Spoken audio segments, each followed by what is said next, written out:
Hi team, I hope you're all really well. I just wanted to take this opportunity to show you guys some patterns that I have recently bought and what I have been working on.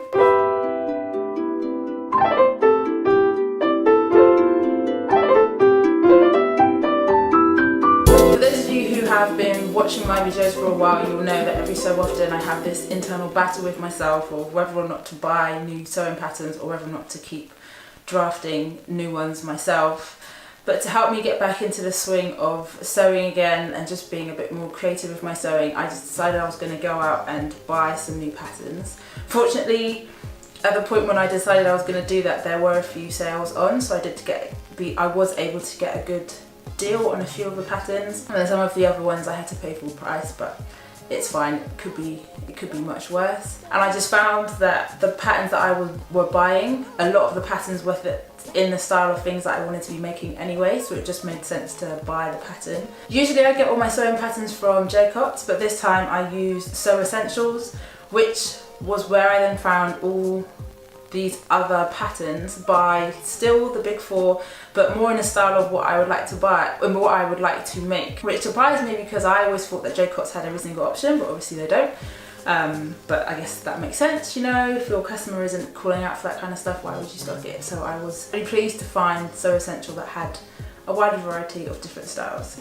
So the first pattern I'm going to show you is a simplicity one, and it's 8137, and I've already started working on this in the top version, which is view C, and I really love it. I bought this pattern because of the top. It's a wrap dress in 2 different lengths and then a top with a peplum, and I really wanted a wrap top because I wanted to do a mixed print top, because that's been something that I've been seeing quite a lot out on the high street, but I didn't actually want to buy a high street top option, and I didn't actually have a pattern that I wanted to use to do the mixed print on.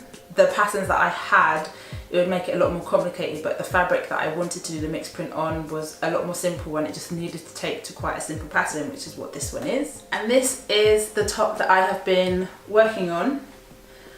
So the printed fabric I got from my current place of work, and it's the exact same print but in 2 different scales.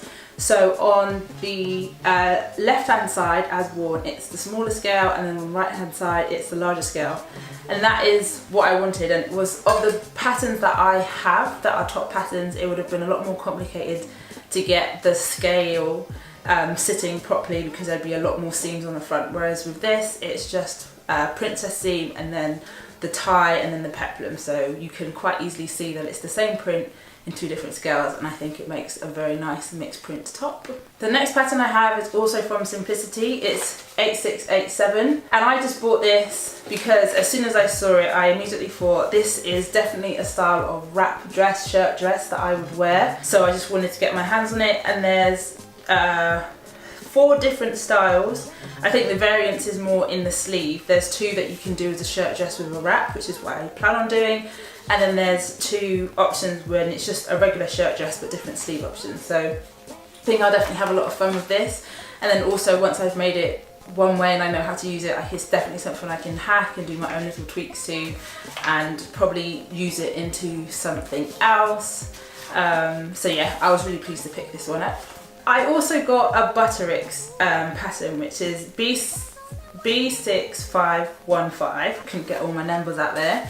Which is this dress pattern, which I will put my hand up and say this is definitely similar to a dress pattern that I drafted myself, in the sense that it's an asymmetric hem dress, and I have done that on a couple of dresses that I've drafted for myself already. But the thing that really got me about this was the neckline of view C, which in all fairness I would agree it's a very small thing to buy a whole pattern for, but I was just in the mood, and instantly as soon as I saw this I was in my mind thinking of all the different fabrics that I have that I can make this into. So that's also another reason why I bought it, because I just want to be making sure that I'm keeping the sewing momentum going, so I'm not losing hold of it by stressing myself out thinking, oh, I have to make a pattern for this thing. Whereas if I have a pattern and I already have an idea of what I want to make, it makes it so much easier for all the other creative tweaks and hacks and stuff to just keep flowing as well. One of the other patterns that I got was a Vogue pattern. It's V927 8, and it's, as far as I can tell, it's a bias cut strap dress, which looks like it's really easy to wear, and I'm a real fan of wearing a dress over a t-shirt or over a turtleneck or over something at the minute. So I definitely wanted to be able to get my hands onto a pattern like this so that I could make my own. I did use a Vogue nightwear pattern maybe a couple of years ago, if not last year, the year before, to make a strappy dress like this, which I still have, and it is one of the dresses that I wear with a t-shirt, but it is, obviously because it's nightwear, it's slightly more revealing, so it's like it can't not be worn with a t-shirt, whereas this dress, it could be worn with or without a t-shirt. My plan for that pattern is to use this fabric, which is again fabric that I got from my current place of work, just free samples, and make a tiered strapless dress.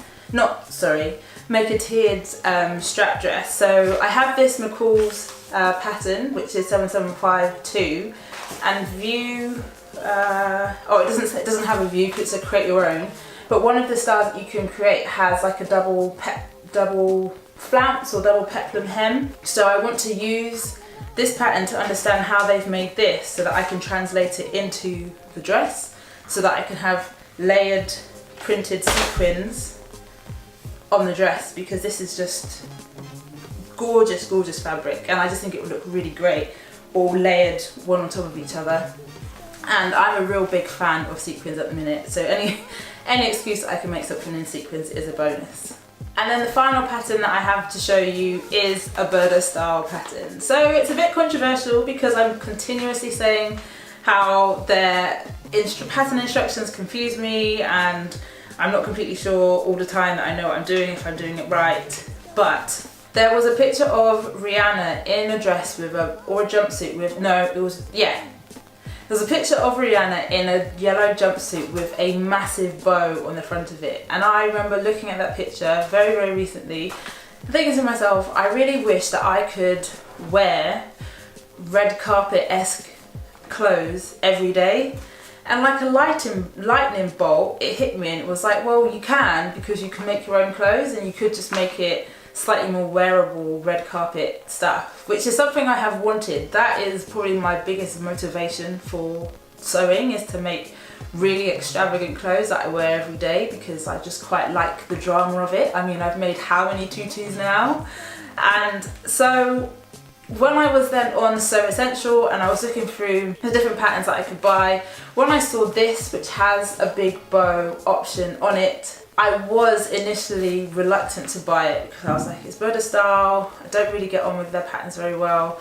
But then I thought to myself, well, no, get it, because me personally, I don't think I would have the brain capacity to be able to understand how this was made to be able to draft it into a pattern. So I figured if I can take a weekend or however long to just sit with the instructions, I'm very sure I can figure it out and make something really great and fabulous. So my plan for this is to use this pattern to make a dress or jumpsuit for the Little Red Dress Challenge, using this bow but making it something more wearable every day. Because the first time I participated in the Little Red Dress Challenge, I made a gorgeous strapless red dress with a beautiful peplum on it, super fitted.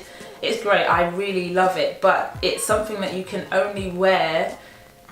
I mean, it's not an everyday wear dress, basically, is what I'm trying to say. As much as I would like it to be, it is so fitted. It is a dress you have to wear to an occasion or to a dinner. You couldn't wear it all day long. But whereas I want to try and make this dress super glamorous, super red carpet-esque, but that can be worn every day and has all that drama and ease of the everyday. So that's my own little challenge. We're sort of nearly halfway through November now. So I haven't got very long to get on with this, but fingers crossed I can get it done, and I'm excited to see how it all turns out.